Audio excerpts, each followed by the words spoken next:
هلو السلام علیکم. وعلیکم سلام. څنګه وروره جوړې ښې؟ خیر دی جناب. څوک د کوم ځای نه جي؟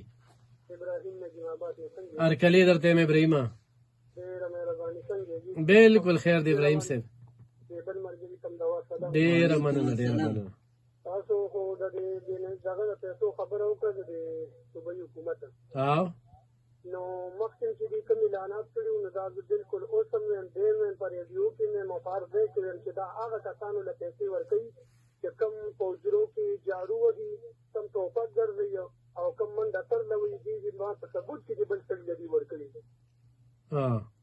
خبرې خو ډېرې دي که نه دا کوم خو لکه دې نه ورکوي وروره څنګه چې د بېنظیرې پیسې عام ورکوي نو وروره دې دغه شان چاله نه ورکوي په قسم یې نه ورکوي. او څنګه چې د بېنظیرې پیسې هم ورکوي دغه شان هم ورکولې نو ښه به وه. او بله خبره دا ده چې لکه لږ 12 کاله حکومت دې وکړو نو دې خو دې په دې پاکستان کې ما ته په دې ابراهیم سره کال کټ شو.